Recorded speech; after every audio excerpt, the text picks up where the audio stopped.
Le chocolat, la friandise que nous associons à l'enfance, à l'affection et aux célébrations, cache aujourd'hui une vérité brutale. Ce qui ressemble à un cadeau innocent contient des métaux lourds tels que le plomb et le cadmium capables de nuire à ta santé et à celle de tes enfants. Chaque tablette renferme des forêts tropicales détruites, du travail des enfants et de l'exploitation dissimulée derrière des publicités de Noël. Ce que tu manges avec nostalgie pourrait empoisonner ton corps et soutenir une industrie bâtie sur le mensonge, la douleur et le silence. Ouvrir une tablette de chocolat n'est plus un plaisir, c'est un danger.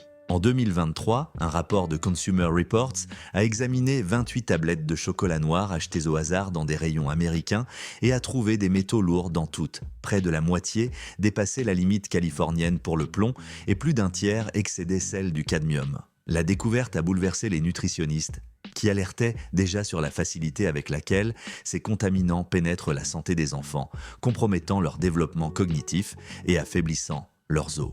Que le mot « plomb » cohabite dans la même phrase que dessert préféré, révèle l'ampleur d'une contradiction que l'industrie a tenté de masquer avec des emballages festifs. Passons au premier cas. Hershey est né dans l'ombre d'un rêve paternaliste.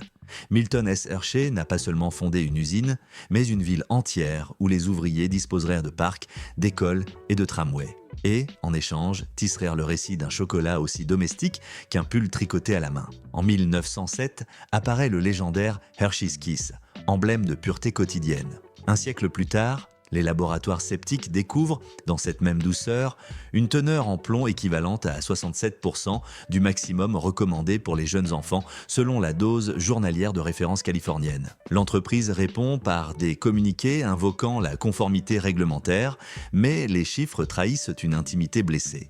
Les mêmes familles qui emmènent leurs enfants au parc d'attractions Hershey Park pourraient leur offrir des tablettes contenant un métal plus proche de la peinture écaillée que d'un goûter scolaire. De l'autre côté de l'Atlantique, en Côte d'Ivoire, l'aube filtre entre les troncs de cacaoyer où Kofi, 12 ans, aiguise sa machette contre une pierre. Chaque coup libère une odeur terreuse qui finira par devenir la note primaire d'une tablette Hershey, peut-être la même qui sera vendue dans la boutique Souvenir de l'Empire chocolatier de Pennsylvanie. Kofi travaille parce que l'école est trop loin et que le salaire paternel ne suffit pas à payer la scolarité. En échange, il reçoit $1 par jour et des ampoules qui s'ouvrent avant de cicatriser. Quand on lui demande s'il a déjà goûté le chocolat, il sourit timidement. On dit que c'est très sucré. Moi jamais. L'image secoue la conscience du touriste qui déambule sur l'avenue Cocoa, flanqué de réverbères en forme de kiss, persuadé de vivre l'expérience la plus innocente de la culture américaine. En 2024, un groupe de mères californiennes a intenté un recours collectif accusant Hershey de publicité mensongère. La marque se présente comme adaptée au déjeuner scolaire, alors qu'elle fournit des tablettes contaminées par des métaux neurotoxiques. Le dossier judiciaire inclut des analyses sanguines d'enfants avec des niveaux élevés de plomb et des témoignages de pédiatres décrivant des troubles précoces de l'attention. Hershey, retranché derrière son héritage philanthropique, contre-attaque avec ses propres études et des promesses de renforcer les audits. Mais les activistes posent la question. Un audit peut-il effacer les dommages déjà semés dans des milliers de cerveaux en développement? La réponse résonne comme un écho dans les congrès de toxicologie où les diapositives montrent le visage du kiss, aux côtés de schémas de synapses détériorés. Passons au deuxième cas. Pendant ce temps, Lindt brandit le drapeau du luxe européen. Entrer dans une boutique de la marque, c'est être convié à une liturgie sensorielle. Des pralines alignées avec précision graphique, des employés prononçant « maître chocolatier » avec le timbre exact, un parfum de cacao qui semble flotter au ralenti. Pourtant, le métal lourd ne respecte pas les accents. La même étude de Consumer Reports a détecté du cadmium au-dessus des seuils de référence dans plusieurs tablettes de Lindt 70% cacao, confirmant ce que des recherches antérieures avaient déjà suggéré. Plus le cacao est pur, plus la probabilité qu'il contienne du cadmium absorbé du sol volcanique est élevée. Le métal s'installe dans le foie et les reins, compromet la densité osseuse et à long terme ouvre la porte à un éventail de maladies chroniques.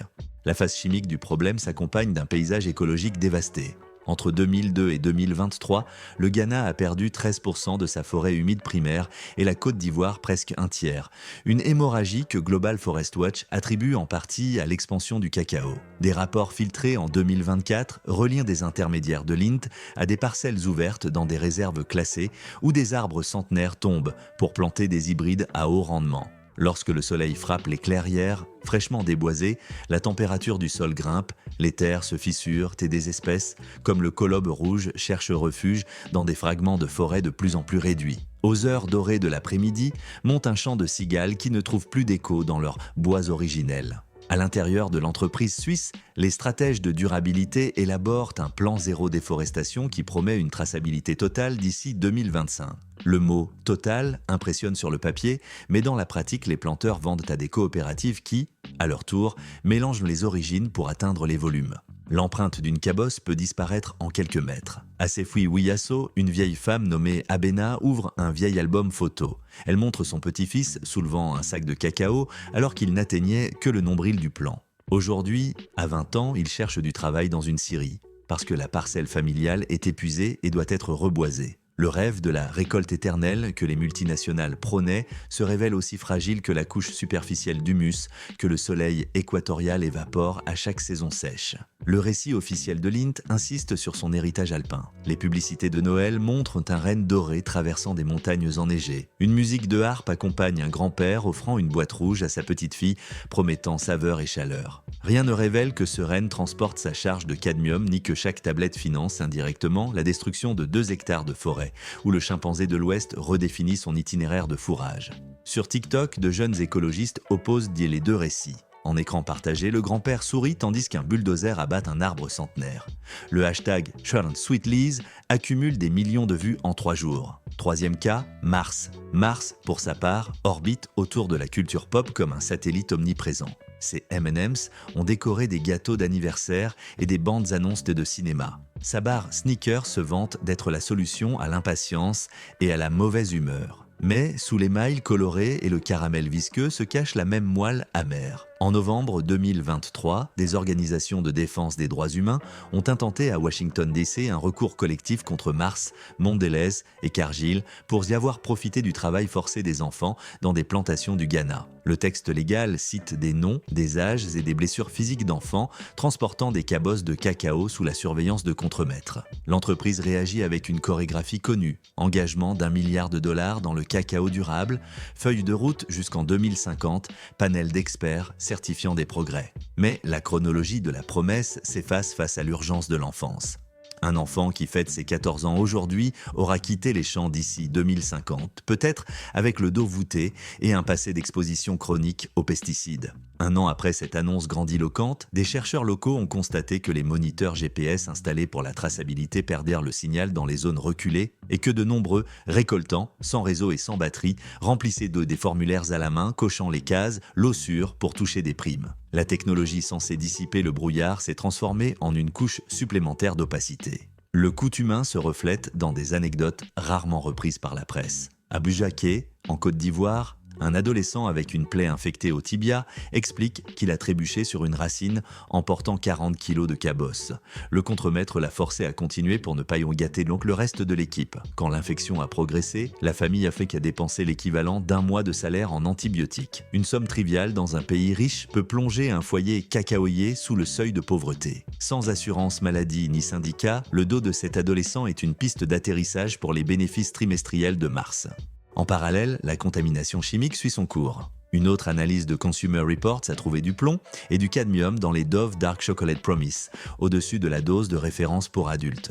L'avertissement a une double portée. Dans un foyer américain, des parents consciencieux réduisent la consommation de chocolat chez leurs enfants, tandis que dans la plantation africaine, les mêmes métaux s'accumulent dans les sols à cause des engrais et des pesticides. La toxicité se referme comme un cercle parfait. Elle contamine l'origine et la destination, le producteur et le consommateur, l'enfance du Nord et l'enfance du Sud. Les réseaux sociaux captent rapidement la colère. Le hashtag #NotAnotherMars transforme les colorés M&M's en caricatures brandissant des pancartes de grève. Les créatifs numériques imaginent des campagnes honnêtes. Un spot où le cacao tombe des mains d'enfants dans une fonderie industrielle sur fond sonore de chaînes. Les vidéos accumulent des millions de vues, contraignant l'entreprise à bloquer les commentaires sur ses profils pendant plusieurs jours. C'est une guerre sémiotique où les clics remplacent les piquets et chaque retweet érode un morceau du bouclier corporatif. Dans une salle de cours d'éthique des affaires à Boston, un professeur montre une barre de Snickers coupée en 2. Il demande aux étudiants d'énumérer les ingrédients visibles. Cacahuètes, caramel, nougat. Puis, il projette à l'écran un schéma de chaîne d'approvisionnement qui se termine sur la silhouette d'un enfant brandissant une machette. Il demande « Un consommateur peut-il digérer le plaisir en sachant qu'il implique de la douleur ?» Personne ne répond, car aucun programme académique n'enseigne à métaboliser la culpabilité en calories. Pendant ce temps, les prix mondiaux du cacao augmentent à cause du changement climatique, du champignon Monilia et de la rouille brune. Produire du chocolat sans raccourci devient plus coûteux, le produire avec raccourci devient un aller simple vers la honte publique. Hershey s'accroche à la nostalgie, Lindt au luxe, Mars à l'omniprésence pop. Tous partagent pourtant une même caverne de secrets. Des métaux lourds qui voyagent en silence, des forêts réduites en poussière, des salles de classe vides confondues avec des champs verdoyants lorsque les caméras publicitaires dosivoltent trop haut. Le consommateur, pris entre le désir mémoriel et l'alerte scientifique, se demande quelle option lui reste. Certaines barres de biologiques, comme celle d'Alter Eco ou Pacha, affichent des concentrations infimes de métaux et des certifications de commerce équitable, mais leur prix double celui des grandes marques. Le dilemme est sucru, payer plus pour dormir la conscience tranquille, ou continuer à financer la barre de l'enfance emballée dans le plomb et le cadmium. En pratique, la majorité finit par choisir l'inertie du rayon, séduite par les promotions 2 pour 1 et les souvenirs d'un grand-père distribuant des chocolats à Noël. La porte du récit se rouvre et le couloir qui attend ne sent plus la vanille, mais l'ozone précédant l'orage. Nous avons laissé derrière nous la nostalgie poussiéreuse de Hershey, le velours alpin de Lindt et la galaxie pop de Mars. Désormais, le chemin s'enfonce dans des vitrines dorées, des ruelles victoriennes et des cuisines promettant la chaleur du foyer, pour découvrir que le luxe, la tradition et la familiarité familiale partagent les mêmes ombres. Bienvenue dans la seconde moitié de ce voyage. Godiva, quand l'éclat cache du poison, la vitrine de Godiva sur la grande place de Bruxelles scintille sous des projecteurs tamisés.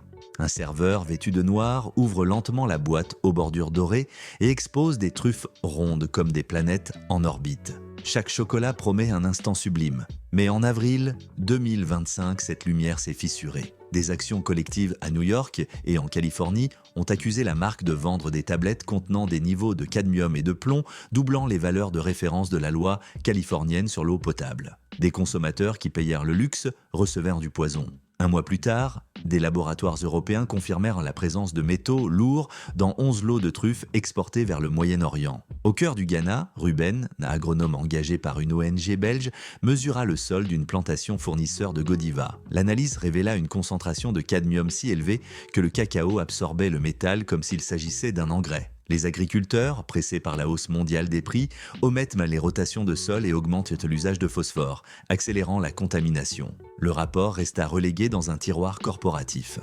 Pendant ce temps, la campagne Printemps Godiva inondait les réseaux d'images de couples trinquant avec des fraises couvertes de chocolat sous des pétales de cerisier. Un journaliste belge suivit la route inverse d'une de ces truffes. De Bruxelles, il se rendit à Anvers, de là en conteneur jusqu'au port de Tema, puis par route jusqu'à une pépinière où se germinent des plants clonaux de cacao. Là, il rencontra Adjoa, 15 ans, vaporisant de l'insecticide sans masque, parce que la plantation ne peut pas payer de protection. La caméra filma ses mains couvertes d'ampoules et superposa, en écran partagé, le logo Godiva. Le contraste devint viral en Europe. L'indignation grandit quand Amnesty International fit fuiter des contrats prouvant des achats de cacao à des coopératives sanctionnées pour travail des enfants. Les autorités flamandes retinrent 7 conteneurs en invoquant du cadmium un tiers au-dessus de la limite. Des vidéos montrèrent à des ouvriers détruisant les lots en combinaison blanche, tandis que le hashtag #GoldIsPoison réunissait 10 millions de clics en 48 heures. La compagnie, désormais aux mains d'un conglomérat turc,